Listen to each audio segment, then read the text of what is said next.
I think I've always been conservative by nature. So like, for instance, in the healthcare debate, there are issues that you can attack bullet by bullet, like pre-existing conditions, that we can find common ground on and move one by one in that way instead of the shotgun approach that the Democrats have been advocating. And the same with business. For instance, we're the only industrialized country in the world that taxes our exports. And then they're taxed when they go to the next country. We need to get rid of that export tax because no other country in the world that's industrialized like us does that to their own business. We just have an unfriendly business environment, especially here in Michigan. We need to make it more friendly for people, families like mine, young families that can stay here or move here and have the faith that they're going to be able to keep a job and hold a job, and that that company's not going to move out of state because Ohio, Indiana, Florida, Texas are more friendly than we are in regards to that business. So it starts with, being more friendly towards those businesses, and if it means, allowing Michigan to become a right-to-work state, then that's what it means. Needs to happen. I think Michiganders are ready for some radical change to help the economy, to help the state become, the workhorse of the world again. How about trade? What about NAFTA? Has that been good for Michigan's economy? Ross Perot was right in a certain sense, but he just got the country wrong as far as the giant sucking sound. It was not necessarily Mexico, it was China. And when I think about trade, when I think about agriculture, I also think about national security. Does China have our best interest at heart? And if we need to do something, or if we're in trouble, can we rely on them for our foodstuffs or our manufacturing? I say for the most part, I'd be very concerned about that. For instance, when I was driving into Fallujah on my convoys, I was driving in basically in the back of a pickup truck. We didn't have upper Humvees or anything like that. But when Congress started getting these upper Humvees, they had to find the proper steel that used to be made in America but not made anymore. They had to go to, I believe it was Brazil, to get this specialized steel. And the Brazilians gave us a hard time, which cost us not just months in getting into the field, but it cost us lives. And so I'm very concerned about issues like that as well. I've always thought that any treaty that we signed with a foreign country should have a sunset provision that you need to reauthorize it periodically, to take a hard look at it, say what's working, what's not working, and then make the representatives take the hard votes and have the people hold them accountable instead of having these kind of open-ended treaties that may or may not end up being good for the state or the country. Last week we saw another group in front of the state capitol protesting, gathering, the Tea Party movement across the country. It's, I think, gaining some steam. What are your thoughts on that? Unfortunately, Democrats are making fun of the Tea Party movement, but it's a really organic movement of folks that care deeply about the country. It's a confederation, really, of a lot of different groups.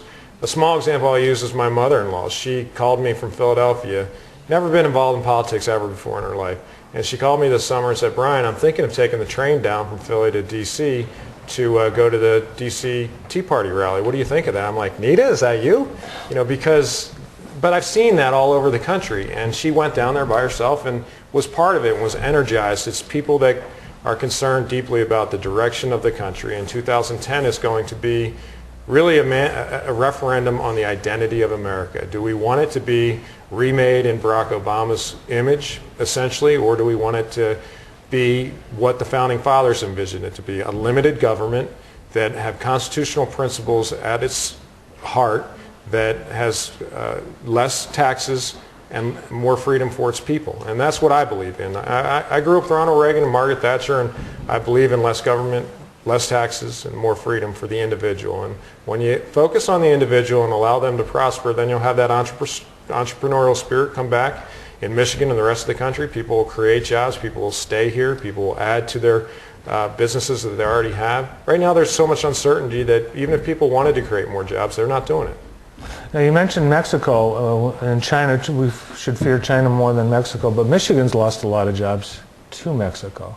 Oh yeah, I was just saying that China has taken a lot of our jobs as well.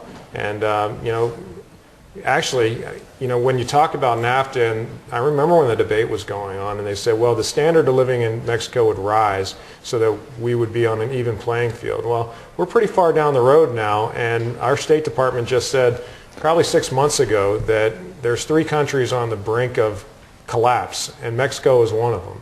So NAFTA, I don't know how well it's worked out for Mexico as well. But you know, I believe we need to focus on job creation here in America through innovation, through quality of product that we have as well. And we have that. We have the know-how in Michigan. We still have a strong manufacturing base in Michigan. But we need to focus on the people that are here and to not just try to get new industries in here. We have great industries in here. You know, we have the new film industry, and that's great. But we need to retain the industries we already have and give them the same incentives that we gave the film industry.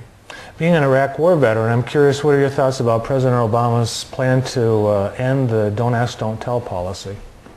I'm against it. I support President Clinton's Don't Ask, Don't Tell. I probably would add a proviso if I was President Clinton or President Obama. I'd say don't ask, don't tell, don't pursue.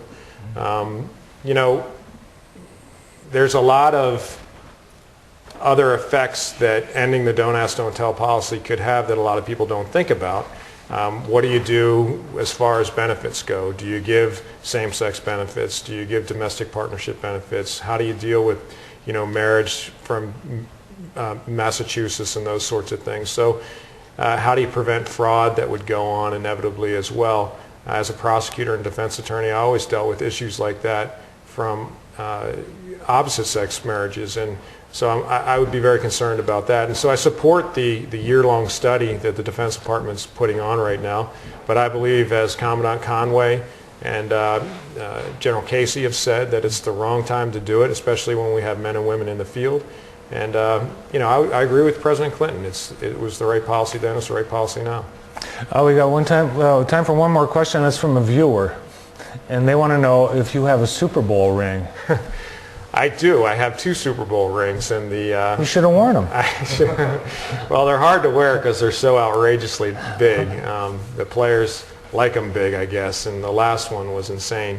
But I bring them out every once in a while, but I don't wear them very often. You're going to have an office in Jackson? I am, right across the street from your office, actually, where the old Fix Michigan Center was. I'm going to have big signs in the windows, and one of the signs I'm going to have is that rebirth place of the Republican Party, because Jackson obviously is the birthplace of the Republican Party, and I want to help make it the rebirth place as well. Great, thanks for coming in. Hey, thanks, Bart. I really appreciate it. Nice to see you. Thank you. Candidate for Congress, Brian Rooney.